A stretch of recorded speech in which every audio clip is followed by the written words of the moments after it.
You've got a lot to do. Wouldn't it be nice to have a little less on your mind? Eide Bailly can take the pressure off your day-to-day accounting, taxes, data issues, and other business needs. What inspires you inspires us. This is the Art of Dental Finance and Management podcast, brought to you by Art Wiederman, CPA with Eide Bailly. Whether it's taxes and investing or planning wisely, Art is the expert to make your dental practice profitable. At Eide Bailly, what inspires you inspires us. We provide a suite of accounting and advisory services dedicated to the total care of your practice. Visit our website to access our tools and resources tailored for dentists, eidebailly.com/dentist. That's EIDEBAILLY.com/dentist.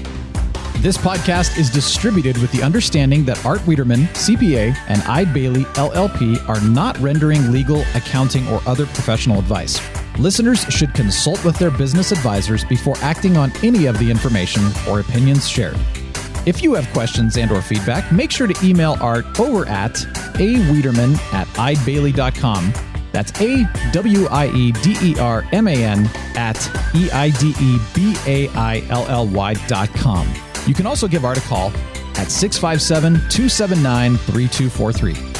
Without further delay, here's your host, Dental CPA Art Wiederman. I'm your host of this podcast. My name is Art Wiederman. I've been a dental CPA for 37 years, be 38 years in September of 2022. And I'm very, very proud to have worked with the dental profession for as long as I have, which has pretty much been my whole career. And I am a dental division director at the CPA firm of Eide Bailly. I'm located, for those of you who have not listened to my podcast before, I'm located in Southern California. Our offices are in the city of Tustin. And we are, if you can believe it, we are at the beginning of another year. Now, we all know that since March of 2020, life is just not what it was before March of 2020. We don't need to go through what the last almost 2 years now has been with the COVID-19 pandemic. We don't need to get into that. But folks, life goes on. And we are hopeful that although people are still getting the COVID-19 virus, that life has to, for the most part, we hope, return to normal. And what that means in my world is that means that we have to help people with their finances. And that's what this show is about tonight. I want to give you a really good start to 2022. And it's just going to be us tonight. And I want to just again remind everybody about what you should be doing to start looking at your financial plan. Now, should you be looking at your financial plan every week? No. Every month? You don't have to do that. But once a year, you need to sit down. If you're single, you do it by yourself. If you have a spouse or significant other, you need to do it with your spouse or significant other. And take a look and see, are you headed towards your financial goals? That is that is the legacy that I have, is to help people get there. And I'm going to help you tonight to basically take inventory. I want you to take inventory of where you are and what do we want to get done for 22. For example, do you have estate planning documents? Well, if I can get one of you out there to make a phone call tomorrow morning after you listen to this podcast to an estate planning attorney to start the process of getting your estate documents in order, I've done my job. If I can get one of you to start thinking about setting up a retirement plan in your dental practice, or to maybe look at working more on your practice so you can make more money to do that. Or if I can get you to start saving money for your children's college education. I put 2 children through private university. It's not fun if you don't save money. So that's what we're going to talk about tonight is it's 2022. Let's get going. If you have made a plan, let's review it. If you haven't made a plan, let's make a plan. But before we do this, I want to give you some updates on the government programs and also ask you to take a look at our wonderful partner Decisions in Dentistry's website, www.decisionsinDentistry.com. Again, wonderful, wonderful articles, clinical content, fantastic, a who's who of clinicians in the world, and over 140 continuing education classes that you can purchase at a very, very reasonable price. That's www.decisionsindentistry.com. If you're not working with a dental-specific CPA, you should be. And we have, over the last almost 2 years, I've talked to a couple of our friends at the Academy of Dental CPAs, www.adcpa.org. I was one of the founding members of this group. We're all tired, folks. I won't, and you are too. We're all tired, but we've had to go through all the tax law changes and helping doctors, as we call it, saving the world one dentist at a time. That's what we've been doing, and we've helped a lot of people. I've been so honored at all the emails that I've gotten for the work that I've done and for the work that the Academy of Dental CPAs has done all across the United States, helping thousands and thousands of dentists weather this pandemic. So be nice to your CPA. It's be nice to your CPA year. Even in 2022, because now we're going to talk to you a little bit about the HHS Provider Relief Fund. The government hits just keep on coming. So if you're not working with a dental CPA, we at Eide Bailly work with almost 1,000 dentists. In our office in Tustin, we work with about 300 dentists. My wonderful partners, Pam Chamberlain, Don Watson, are just incredible. And if we can help you, let us know. Okay, so we've talked in the past about the employee retention tax credit real quick. For those of you who have a greater than 50% reduction in your gross receipts, comparing quarter two of 2020 to quarter two of 2019, we are still filing amended payroll returns and getting tens of thousands of dollars of free government money for our clients and for many non-clients, for many listeners of this podcast. But for 2021, it's much more robust. If you had a greater than 20% reduction in your gross receipts, either for the fourth quarter of 2020 versus the fourth quarter of 2019, if you had that, we can use that in the look-back rules to take the credit in the first quarter of 2021. Or in 2021, if you had a 20% reduction in either the first, second, or third quarter compared to the first, second, or third quarter of 2019, the credit is incredibly robust. It's $7,000 maximum per employee per quarter. So let's just do some simple math. You have a large practice. You have 30 employees, and they're all well paid, and they each make $10,000 a quarter. If you qualify with a 20% reduction for the first quarter of 2021, you take 30 employees times 10,000 maximum, if that's what you paid them, is $300,000 times 70% is the credit. You get a federal income tax credit of $210,000. That's not $2,100, folks. That's not $210. It's $210,000. And we have been getting some amazing credits for 2021 for some of our clients. Email me if you have any interest in that. Wiederman, Wiederman, at eidebailly.com. My phone number at our office in Tustin, 657-279-3243. Now, the HHS Provider Relief Fund, I want you to write this date down. We are doing a webinar on January 21st from 9 to 11 a.m. Pacific. So interpolate that out. That would be noon to 2 in the East and 10 to, what would that be? Let's see, that'd be 10 to 12 in the Mountain Times and in the Central Time Zone, 11 to 1 on January 21st. We are going to go through this portal. If you received more than $10,000 from the HHS Provider Relief Fund between July 1 and December 31, which the majority of you did, you all, for the most part, got 2% of your gross receipts in July, August, September. If you got that money and you got the phase 3 money, you need to file with the Department of Health and Human Services, HRSA. There is a portal. Go to www.hhs.gov and look up Provider Relief Fund. There's a whole bunch of information, frequently asked questions, and there is a workbook. If you got this money, you have between January 1st, and we're here, folks. It's about January 1st, right? It's January 1st. We're here. And March 31 of 2022, you have to register on the portal, which you should have done already. And if you haven't, do it in December.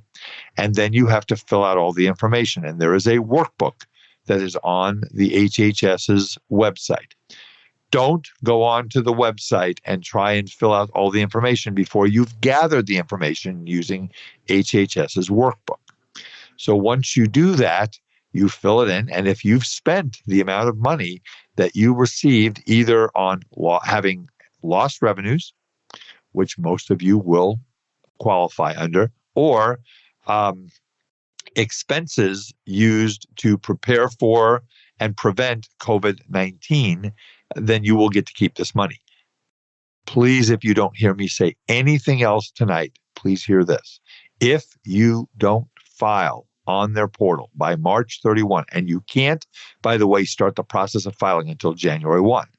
Once January 1 is here, and again, we're here, you can go on and start filing. If you don't, they will lock you out and they will send you a letter saying, "Dear doctor, you didn't file on time. Please send us back whatever money you got."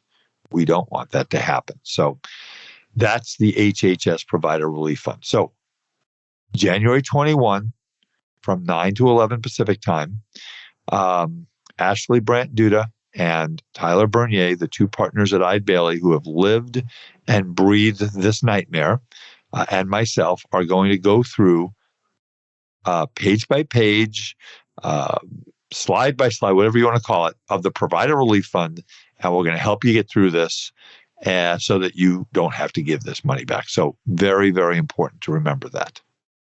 Be sure to check out our new Eide Bailly podcast, Ebb and Flow, a business podcast providing inspired insight on issues and trends the middle market faces.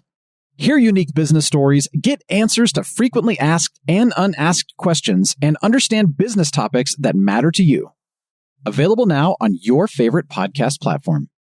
Okay, folks, so let's get into our topic tonight. Our topic is, it's 2022. Where are you on your financial plan? And, you know, I've always said in this podcast, there are 6 or 7 areas of financial planning that people always look at. And that is, the first one is budgeting and cash flow management. Now, I'm not going to tell you on this program or on any program how much money to spend on your cable bill, how much money to spend on a vacation, how much money to spend on a car, how many times a week you're going to eat out. We're not going to waste our time with that. We're all adults here, and so I'm not going to do that. But we're going to talk a little bit about that. We talk about taxes. We talk about investments. We talk about insurance. We talk about retirement planning, college education planning for your children, and estate planning. Those are the areas of financial planning. So when you go to a financial planner, whether it be someone at a brokerage firm or someone at a fee-based financial planning firm or someone, and we're a fee-based financial plan, we have a whole group that does that at Eide Bailly. Whoever you go to, they're going to basically have you fill out a whole bunch of information. What are your goals? What do you have? Where do you want to be when you're 65? How many children do you have? How much insurance do you need? We'll go through all that. We're going to talk about this tonight. And what I want you to get out of this podcast tonight is that if you haven't started planning for some of this stuff, and I get this from the clients, right? Oh, Art, I'm 55 and I'm just going to have to work until I die. And I get that. Unfortunately, I get that more often than I can tell you. It's shocking. And I don't want you to do that. The younger you are, the more time that you have, and the more you should be working on this. Because doctors, let me tell you something, okay?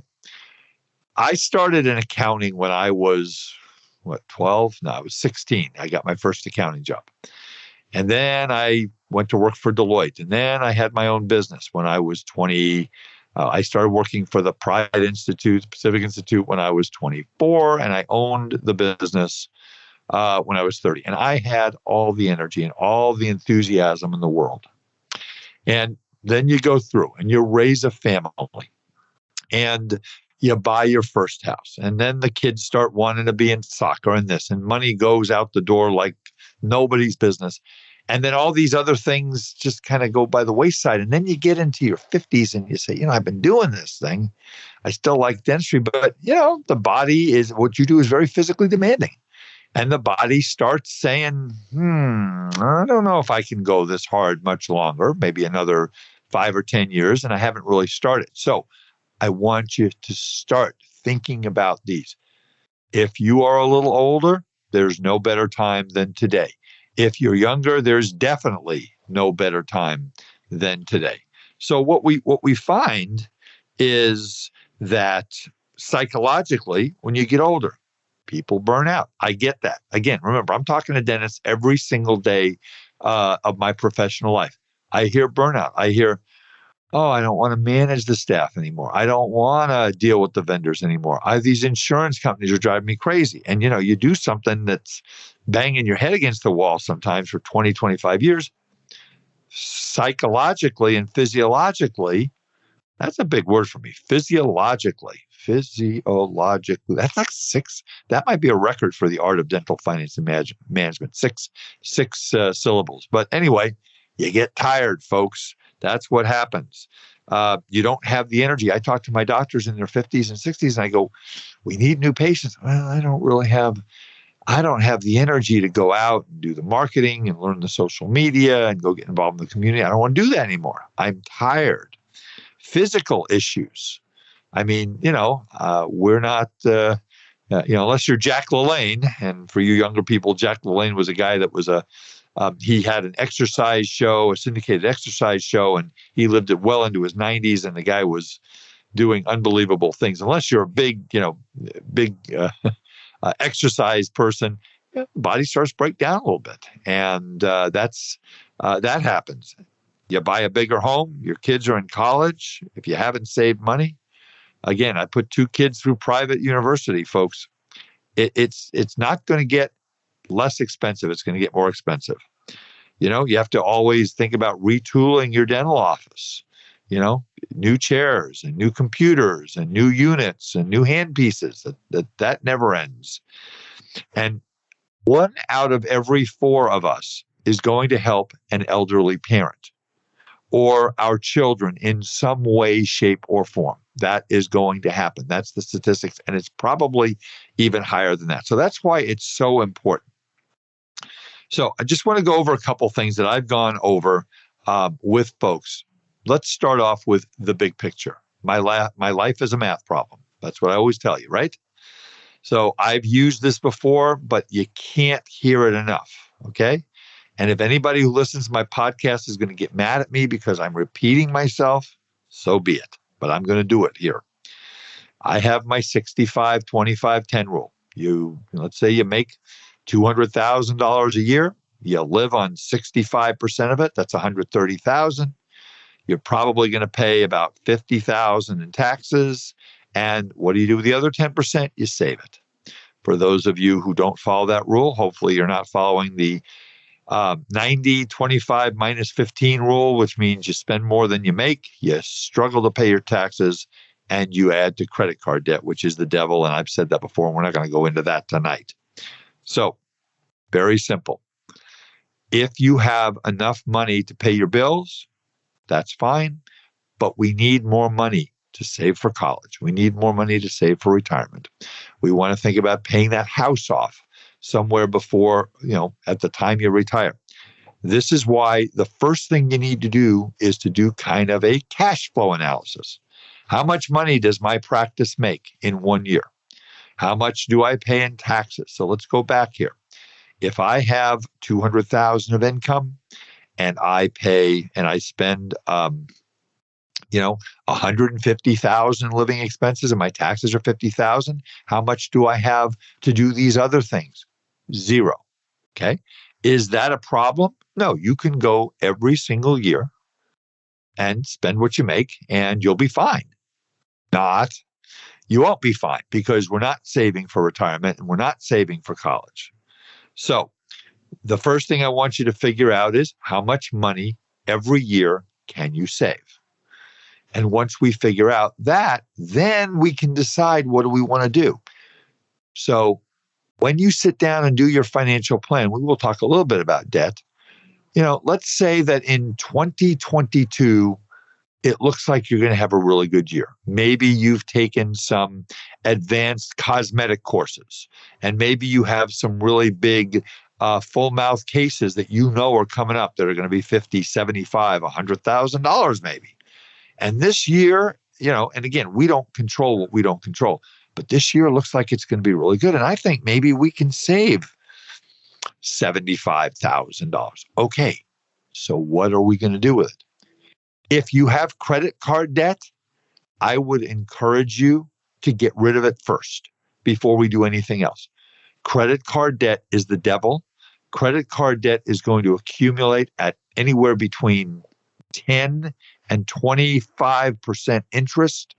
You're never going to see it. But most of my clients, as long as they can make the minimum payments, that's fine. Well, that's not fine with me. So I want you to get rid. I want one of your goals for this year to be, maybe we don't get rid of all of it, depending on how much there is.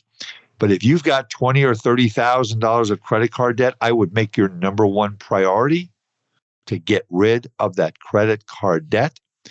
Tear up the credit cards you don't use. Have one credit card that has a limit. Maybe that limit is $10,000 or $15,000. Why so low? Because I want you to pay that credit card off every single month. I have an automatic payment in my bank account that on the 21st of the month, they take money from my checking account and they pay my credit card bill and my wife's credit card bill. I will cut off my left arm before I'll have credit card debt. I absolutely refuse to do that. I've done that for, oh my God, I don't know how many years, 20 years, 25 years. I have never, ever had credit card debt. I never will. And I'm not bragging, folks. I promise. I'm not bragging. I want to help you. It is so much more difficult to build wealth if you have credit card debt than if you don't. So I would make that a number one priority. And again, work with a financial planner. Could be us. It could be somebody else who's going to sit down and run the numbers and lay out a plan. Okay, we've got $60,000 in credit card debt. Well, we need to pay for college. Well, we need to put a down payment on a house. Okay, so the goal for 2022 could be, we're going to try and pay down $20,000 of that $60,000 debt. But more importantly, we're not going to add to it. We're going to pay our credit cards off every month, and we're going to make monthly payments of maybe $1,500 towards that debt, or $2,000. You'd have to make more than $20,000 because you're going to have interest that's going to accrue if you want to get it down. So you want to think about putting some of your excess money. If you have an extra 75 grand, maybe you're going to put 20,000 towards paying down your debt. Maybe you're going to put 40. Maybe you're going to put the whole, 60,000 that you owe towards that. I don't know. We have to sit down and see. 2 ways to improve your personal cash flow, folks. Cut your expenses or increase your practice income. We're not going to get into that. We do that every week. We have some amazing consultants coming up on this podcast in 2022 that are going to help you with all of that. We've had amazing podcasts. And by the way, folks, we're now into our 4th year of this podcast. Go on to your podcast app and you can download every single podcast from day one. Some of them are time sensitive. In fact, a lot of them are during the pandemic, so you don't necessarily need to listen to them, but we have had experts in every single field of financial and dental practice management known to the human race. And go back and listen. It's a great library with some great information. I would encourage you to do so. So, can you cut expenses? All right. How can we cut expenses? If you sit down either on your own or with your significant other or your spouse, I would be surprised if you couldn't cut 10 to 20% out of your personal spending, that it wouldn't change your life. Okay. So, there are some things that are not negotiable. If driving to work every day, you want to spend $7 to get yourself, or $5 to get yourself a latte or a cappuccino, and that makes you feel good, you work hard enough that you should be able to do that, and that's not going to make a difference in your financial plan. But if there are memberships, companies are amazing. The way companies make money is they get you to sign for membership. Example given, Amazon. Who's a member listening here of Amazon Prime? Oh my goodness. Think about the billions of dollars they make off of you being a member. Or what if you're a member of a gym that you never go to? Or what if you're paying for cable channels that you never look at? Look at that kind of stuff. I bet you could save hundreds, if not thousands of dollars by just reviewing that. Okay?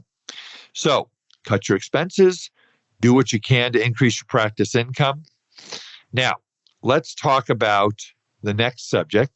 And let's assume we have some money, okay? If you don't have money to save or you're in the hole, you need to work on your practice and you need to work on cutting your personal expenses until your practice does better. This may be the year that you hire a dental coach. Had a client that we've been working with him very, very closely for years. We meet quarterly. We had a quarterly meeting recently. And one of their goals in their practice is to get more organized. So they're going to basically bring in some systems with their coach and make the systems more solid so that we can be more efficient and effective and hopefully produce more dentistry in the practice. Those are the types of things that you need to do. And we've had conversations about leadership and what you need to do there. So we're not going there tonight. So if I can find some money that I think I'm going to save, I would like to encourage you every month, if you make more money in your practice, then you need to pay your office bills and to pay your personal bills and to pay your taxes. And by the way, you must be current on your taxes or I will come and find you. I will come and hunt you down.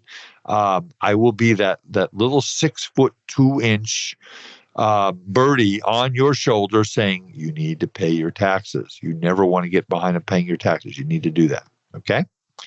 So we have this money. What are we going to do with it? Let's start off by talking about retirement. That is my number one thing for people. I mean, we had a couple clients that were in recently, and they were both at the very same stage of life. They were in their 40s.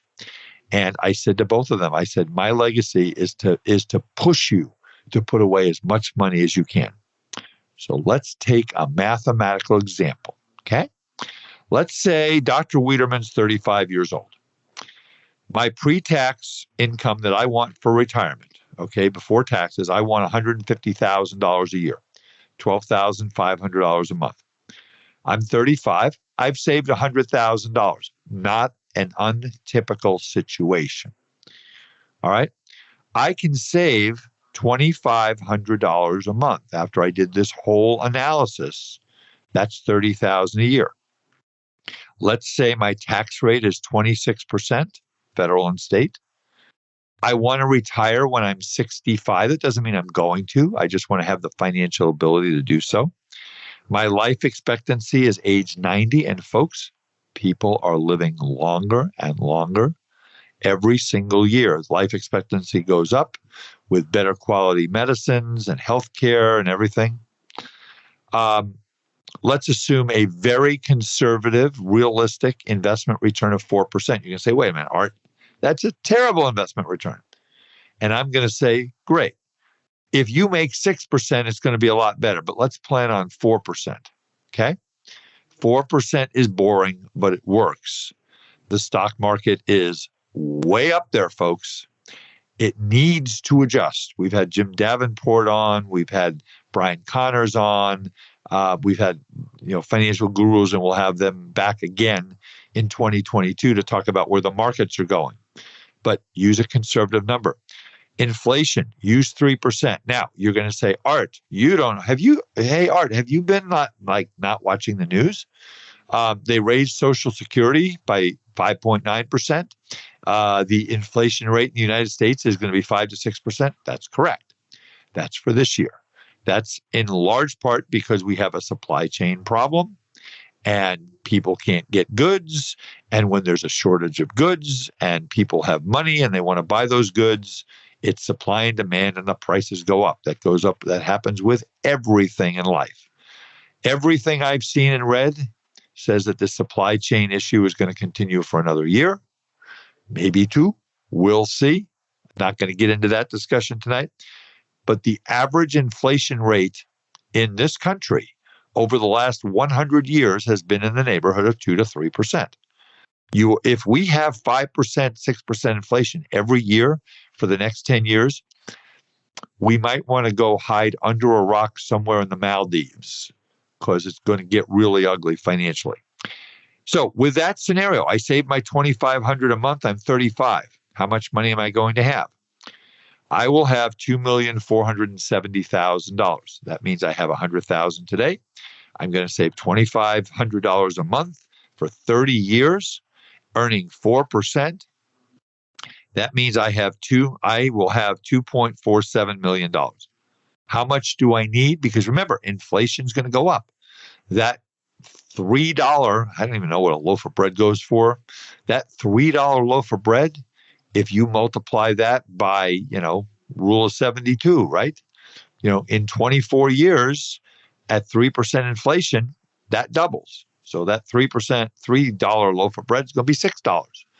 So with all of that and inflation, you need $5,420,000. Now, let's count that we're going to get other income or Social Security of maybe $3,000 a month. Don't know. We hope. Then you only need $3,670,000. Now, what about the same set of facts, folks, except instead of saving $2,500 a month, you save $3,500 a month. That's not even one additional crown in most places per month. I'm talking fee for service, not what the insurance company wants to pay you. Okay? So at age 65, same facts, save $3,500 a month. You will then only need $3,670,000, and you will have $3.3 million. So you're saving more. Okay. I'm sorry. Yeah, that's right. You're going to have $3.3 million. And at that point, if I have some additional income, including Social Security, I'm going to need 3.6. So we're getting close. So maybe that number is 3,500.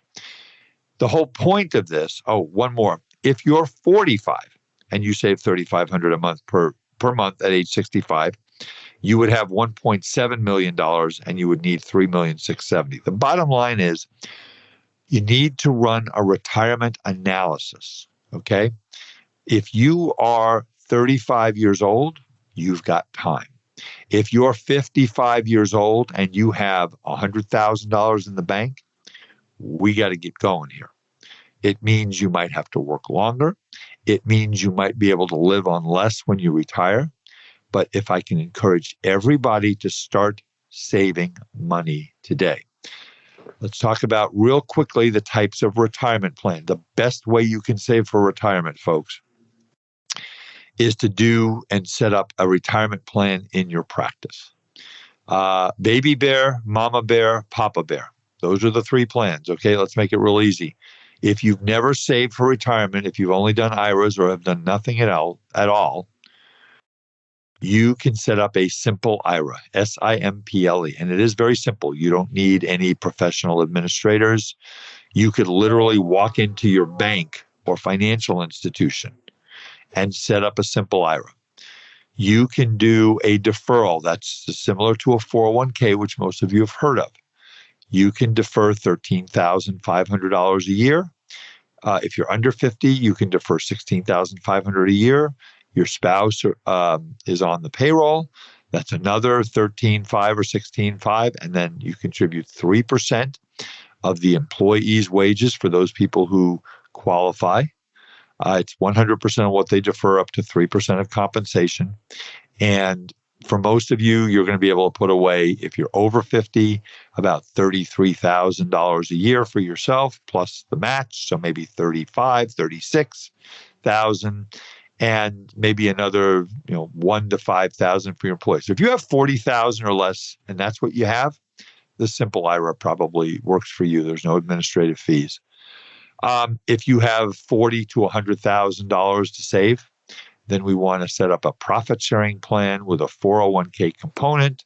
You can put away as much as the neighbor of about $57,000, $63,000 if you are over the age of 50 with a 401k. You put your spouse on there. Your spouse can put away $26,000, $26,500 into the retirement plan.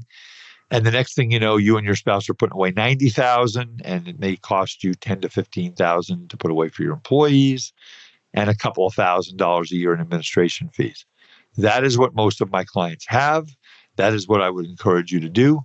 For many of you who have maybe purchased practices in the last 10 years, if your loan is coming up and is going to be paid off, do not spend that money on goodies or cars or vacations. Well, you can take a vacation. You have my permission to do that. Take that payment. We've done that with many clients. You have a payment of $7,000 a month going to the bank for your purchase of your practice that you bought 10 years ago. It's paid off now. Let's take that $7,000, and you have very little tax deduction from it, because the majority of it towards the end of the loan is going to be interest. Is principal, and the interest is negligible, and you've already written off the principal by depreciation of your equipment and goodwill and all that years ago, probably. So we now have $7,000 a month that's going out the door in the 9th and 10th year of the practice loan that's getting me no tax benefit. It's after-tax money to me right now. So we want to take that money, and instead of writing the check to the bank, we want to write a check to Charles Schwab, TD Waterhouse, whomever the custodian is for the investments, and we want to put that money away. We want to put it away every month. So you were writing a check to the bank. Now you're going to be writing a check to Schwab, except it's all going to go in your pocket, and 100% of that money will be tax deductible, and the earnings will be tax deferred until you pull the money out at retirement. The third type of a plan that we have is a defined benefit pension plan. And that's for the big hitters here, the Papa Bear plan. If you are really killing it in your practice, okay, and you're just making a ton of money, if you are anywhere over the age of, I'm going to go as low as 35, but realistically 40, 45 years old, there is a vehicle out there called a cash balance defined benefit plan. And we have people putting away $150,000, $200,000, $300,000 a year in this plan, fully tax deductible. I would encourage you to do that if you can afford to do that. Those of you who are able to do that, you can do pretty much whatever you want to do in life. And there's nothing that says that you can't spend money. If you're making $750,000 in your dental practice, there's nothing that says you can't drive a nice car. There's nothing that says you can't take a vacation and even fly first class, although you should look at the rates for first class. I was going to fly first class when I took my trip in September, October, and it's just, even I couldn't write that check for the amount they want for first class. But maybe you fly business class, or maybe you fly upgraded economy plus, which is kind of nice. We did that going over to Europe, and it wasn't that much more expensive. Treat yourself. If you work hard and you make a lot of money, treat yourself. You've earned it. But let's save money for retirement. So if you have, again, the ability to save more than $100,000 a year, I would strongly encourage you to look at a defined benefit pension plan, because you will be able to save a whole bunch of money for retirement. And it is, again, I'm a broken record, folks. I am I'm obsessive about trying to save money because I see people making hundreds and hundreds of thousands of dollars. I mean, if you make $200,000 a year, $250,000 a year, over a 30-year career, you're going to earn $7.5 million. And there's people that can't save money off of that. And, do you need to own a $150,000 car? I don't know. Although this is a great story. I do have a client who bought who can afford to do all this, who bought a $180,000 car because they needed a write-off and they wanted to do this. And he comes to me in the tax session this year and he says, "So Art, I have a problem." I said, "What's your problem?" He says, "I got somebody who wants to pay me $300,000 for this $180,000 car. What should I do?" I said, "Why are you asking me this? Someone's going to pay you $120,000 more for a car than you paid for it, right?" I said, "If you don't want to sell the car, give me the car and I will sell it and keep the $300,000. So that's just a very silly but true example. So save money for retirement. Promise me that if you haven't started a retirement plan, that you will start one this year. If you can't afford to do it, maybe you're a couple of years away, maybe you got a big loan payment, start an IRA. Start something. Get in the habit of saving money. Because once you get in habits, folks, habits are hard to break. And we want good habits, not bad habits. I was at the driving range today working on my good habits of keeping my left arm straight and not bending it and making sure that I keep my head down through the shot. And guess what? Once you get into good habits, that ball starts going further and that ball starts going straighter and the game of golf gets to be fun. It's the same thing with your finances. Once you start seeing your accounts build, it starts to create some enthusiasm for you and you'll continue to do it and find ways to add more. And that's my legacy, folks. I want all of you to have the financial ability to retire at the date and time that you want. Again, what you do is very physically demanding, and I don't want your body to control when you retire. I want your finances to control that.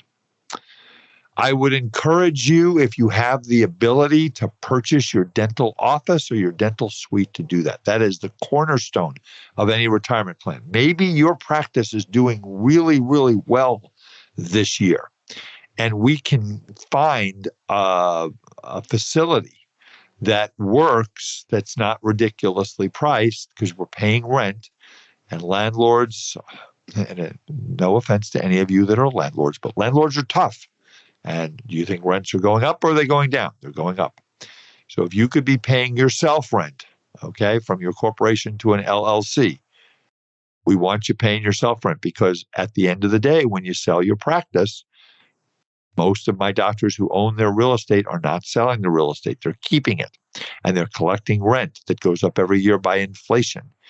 It's a great thing to do if there's any way. Now, if your practice is in West Los Angeles, California, if your practice is in Manhattan, in New York City, if your practice is in San Francisco, California, it's probably going to be hard for you to buy real estate unless you hit the lottery or the Powerball. And I will never do that because I don't play the lottery or the Powerball. So I would encourage you to look at that for 2022. Is this the year that we buy the real estate? Maybe it is, maybe it isn't. What about your home? I mean, obviously everybody wants to live in a nice home. And we want you to live in a nice home. Don't trust me, I do. But what's the plan? Are we in the house that is going to be the house that we're going to retire in? Are we in the house that we're going to raise the kids? I mean, when we bought our first house, my wife Lynn and I've told this story before, I got the down payment when she went on the TV show The Price is Right and won $10,000 in 1986. She picked the licorice that was under $1.50 and she got $10,000, and I almost fell off my chair. And, not all of you are going to do that, but maybe you're looking at buying your first house. In the Los Angeles, Orange County metropolitan area where I live, it's ridiculous. For a young person to be able to buy a house is very, very hard. But Maybe you don't live in the Los Angeles or Orange County metropolitan area. Maybe you live in anywhere else, and houses are, maybe they're a little higher, but they're affordable based on your income. Maybe this is the year you buy the house.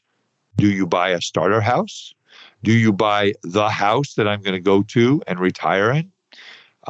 Are you in a house now and you need to take a step up because maybe you've had 2 or 3 children and you're living in a 1,500 square foot 2-bedroom house and everybody is climbing all over each other? It's a math problem. Sit down and figure out, are we good with our house? Do we have a plan to pay our house off before or on the date of retirement? If you have a house and that house is got a $200,000 mortgage or a $400,000 mortgage, you need to run an amortization schedule to figure out, how am I going to pay this house off when I'm ready to retire? 60, 65? Very simple. You just run amortization and you see, oh, that means I need to make an extra $700 a month in principal payments to pay this house off in 20 years. We're going to stay here. Or maybe I'm going to pay, save money for a down payment on a bigger house. I don't know, but you need to sit down and plan for that. Read The Millionaire Next Door about the house you live in. House is very personal to people. I would never tell anybody what type of a house to live in or how much to pay for it. All I'm going to say is, if you can afford to live in a $2 or $3 or $4 million house and you can meet all these other goals, power to you. But do not spend more money on a house than you can afford to and forego some of these other things. So you also will have the value of your practice. And in your long-term financial plan, I would encourage you to put the value of your practice at 0. Now, does that mean that Art Wiederman is saying that there is going to be no value to a dental practice in 10, 20, 30 years? Absolutely not. That is not what I'm saying. What I'm saying is that the sale of your dental practice is gravy to you. Okay? It should not be the be all and end all that's going to allow me to retire. Now, it may be the difference between a comfortable retirement and a really comfortable retirement. But folks, think about this on the sale of a practice. You have the sale of the practice. You have in most cases, a 10% broker's fee. You have debt that you might have to pay off, and you have taxes. In many cases, the amount of money that is the sales price of a practice, what trickles down to you after taxes and costs and everything, most times ends up to be 50 to 60% of the sales price. So if you think you're going to sell your practice for $1 million and you're going to have $1 million in your pocket, you need to run the numbers and see what you're really going to have. So let's look at a couple of other things. Okay, insurances. I do not sell insurance. I am not going to ask you to come to me so you can buy insurance from me. There are days I wish I sold insurance and annuities. So how much life insurance do you have? You're married with 3 or 4 children. You are the primary breadwinner. Your spouse is at home, not working outside the house. I made the humongous mistake at a convention one time when I was lecturing, when I was very, very young and stupid. Let me repeat, I was young and stupid. And I started saying that, so you're working and your non-working spouse, that's what I said. I had a lady who got up in my audience, I don't remember where it was. She read me the Riot Act, and she was right. Are you saying I don't work? Are you saying that doing laundry and making meals and taking children to school and to baseball and soccer is not working? I go, let me go crawl into a hole here and I'll come back in like 20 years. I never made that mistake again. So when we talk about a spouse, we're not talking about a non-working spouse because all spouses work. We talk about do we have a spouse that is not working outside of the home? That's how we refer to it so that we don't get our heads bitten off. Okay. So if you are the main breadwinner, you're 45 years old, you're making $300,000 a year. You've got a mortgage of $4,000 or $5,000 a month. You've got kids in private school. You've got this, you've got that, etc. How much money do you need for life insurance if, God forbid, you die. I am not a big fan of cash value life insurance. In most cases, in some cases I would be, but in most cases I'm not. I personally bought term life insurance when I was 40. I paid $2,100 a month for $1.25 million of coverage. And my plan was to have enough saved for retirement that my spouse, my wife Lynn, didn't need it. Fortunately, we've done that and we're good to go. Okay. But for you, if you pass away, you need money to do three things, in my opinion. You need money to pay off your mortgage. For your spouse who is not working outside the house, you need money to pay off a fund for your children's college education. They just raised the university that my son went to. I believe Chapman University is now $55,000 a year. The Ivy League schools are in the $70,000 to $80,000, and that does not include room and board. That's just tuition. So college is very expensive. If you have 3 children, you might be looking at, money putting in, having enough money, depending on their ages. Maybe you need $300,000 or $400,000 there. So maybe you have a $500,000 mortgage. Maybe you're saving $400,000 or $500,000 for your kids' college, depending on how many kids you have.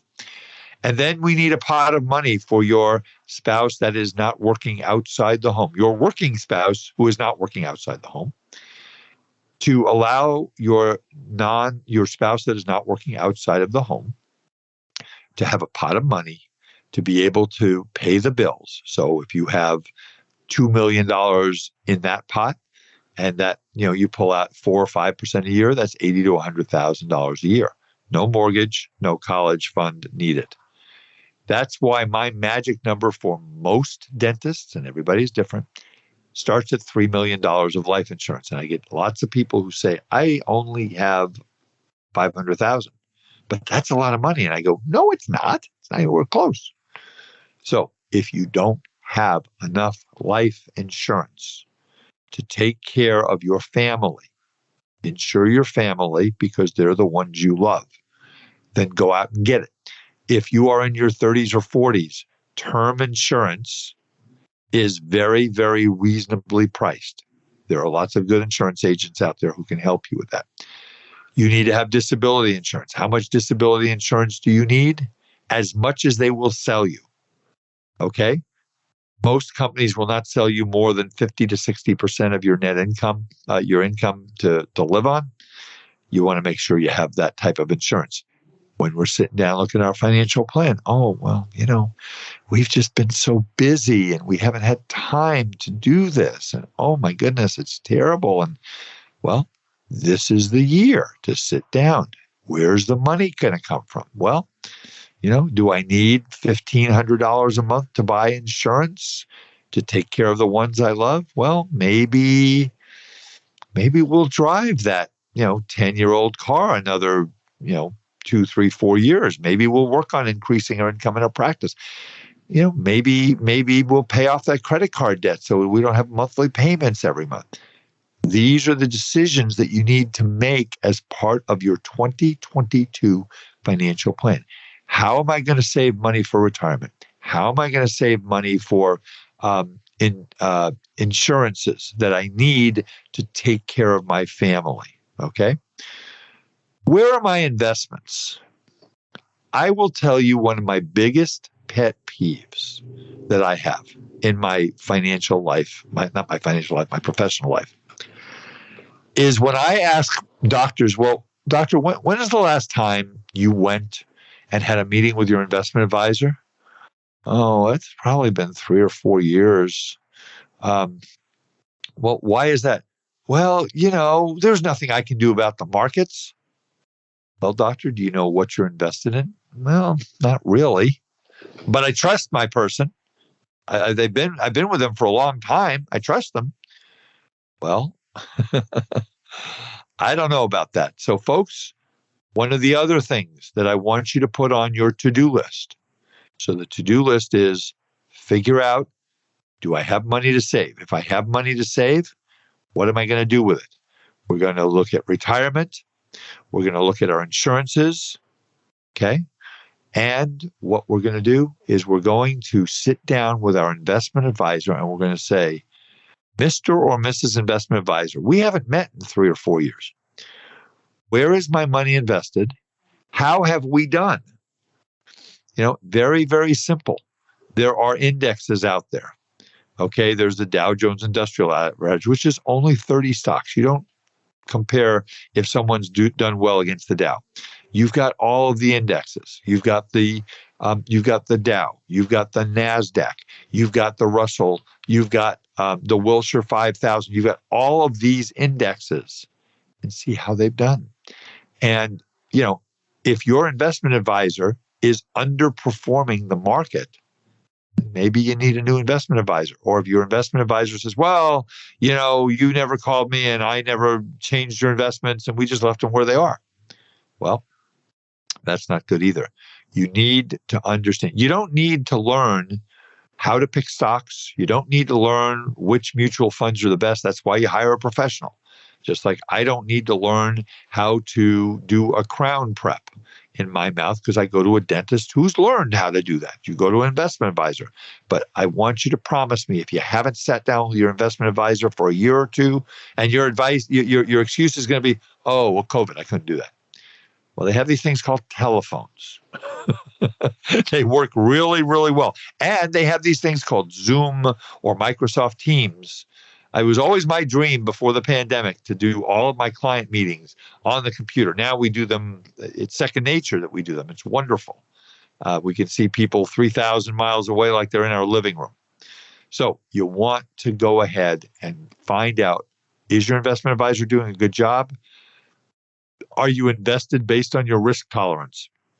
In other words, if you are 65 years old and you're 90% in the stock market, is that where you want to be? Is that right? I don't know.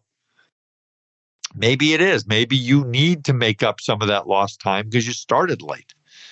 But, the theory in the 35,000 foot view for many people is that the older you are and the closer to retirement you get, you want to start talking about maybe a little more conservative, maybe not taking the chances you took when you were 30 and 40 years old. Those are the things, but you got to talk to an investment advisor about that. Promise me that you're going to look at your statements. You're going to ask questions. Why do we have 40% of our money in an S&P 500 fund? Or why are we 25% in the QQQ, which is the same as S&P 500 for the S&P for NASDAQ. Why are we doing this? Please explain this to me. And if you don't get a good answer, then find somebody who will give you a good answer. Okay. College education. Wow.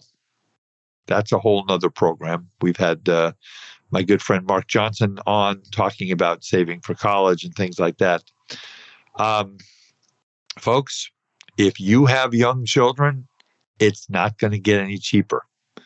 I mean, my big joke is when my youngest son, Forrest, went from playing ball at San Jose State to going to play ball at Chapman. San Jose State is a wonderful, wonderful school. But, I was happy to have him back down here, closer to home and all this stuff. And it was a lot more expensive. But you know what? Your legacy is your children. And if they are willing to put the work in to become really good students and to go out and get really good careers or vocations or whatever they're going to do, we want to help them. Okay. My personal opinion and what most of my clients do is they will pay for undergrad, whether you choose to ask your child to work and pay for a little tuition. That's a personal decision of yours. I generally don't see parents paying for graduate school, masters, things like that. But I'll tell you what, I put my 2 kids through college. I'm very proud of putting my 2 kids through college.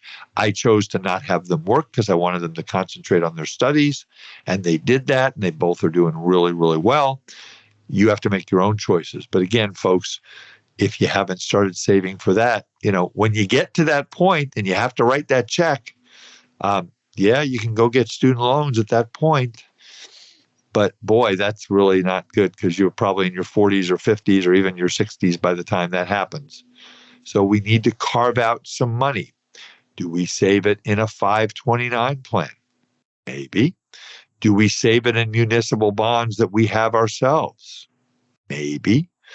Do we just put it into a diversified portfolio of stocks and bonds and say, this is our savings account? Maybe. That's where you sit down with a financial planner. And that's where you go ahead and figure all of this out. So again, you don't have to do this all in one day, but you need to just go down this list. Okay. Do I have money to save? Can I cut some expenses? Can I make some more money? Maybe something is coming due. Maybe a loan payment's coming due. Don't say, oh my goodness, my car payment's coming due, because you're going to have another car payment before you know it. All right.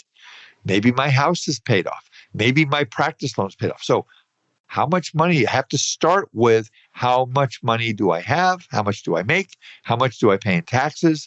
And how much do I have left? And then if I have money left, then we can decide, okay, we're going to put a little bit of it to debt reduction. We're going to put a little bit of it to retirement. We're going to put some of it, maybe we'll buy some more insurance. We're short on that. We're going to put some of it to a college fund.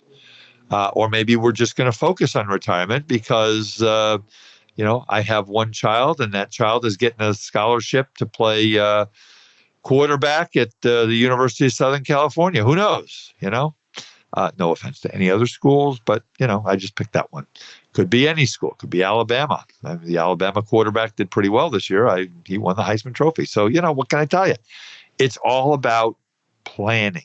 All right. So plan all these different things out. And are you going to solve them all on January 15th when you sit down and do this? No. But we're going to have goals. What are we going to do this year? This year, we're going to focus on debt reduction.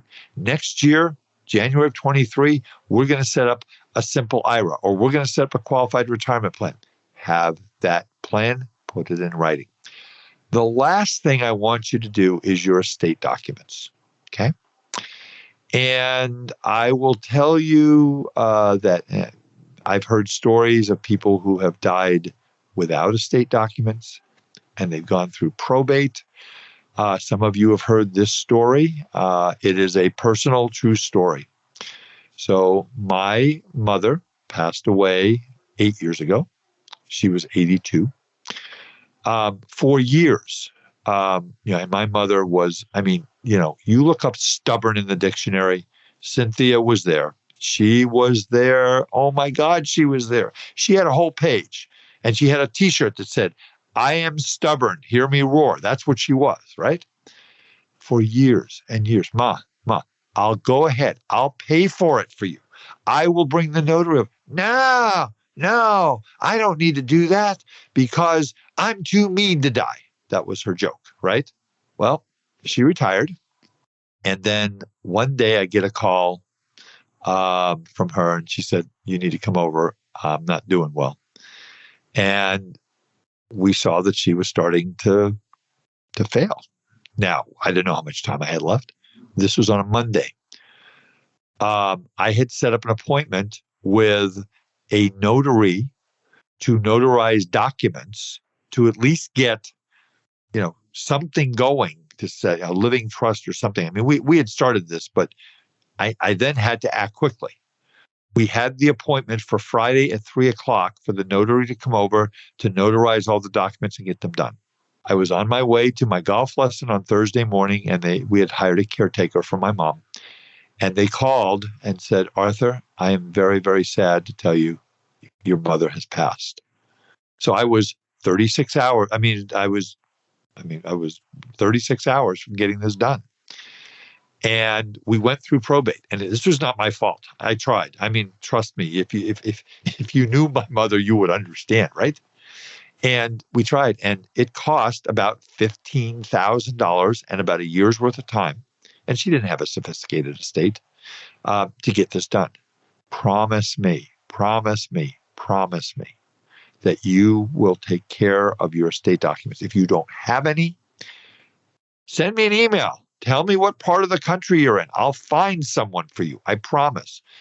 Ask your CPA, ask your contract attorney for an estate planning specialist to do a revocable living trust. You may have a special needs child. You need a special needs trust. All things that you need to do. It's not fun. to do that. It's much more fun to go on vacation. It's much more fun to go fishing or to play golf or to go to a movie than to deal with death. But trust me, folks, when you get your estate documents in order, I just updated mine. It took a while because we had, for a lot of reasons, family and all this stuff, but we got it done. It was a big, big weight off of my shoulder. So promise me that, and that's very simple. That is making an appointment with an estate planning attorney. They'll send you a questionnaire and they will ask you a bunch of questions. You'll have to accumulate your assets. You'll have to find out how they're titled.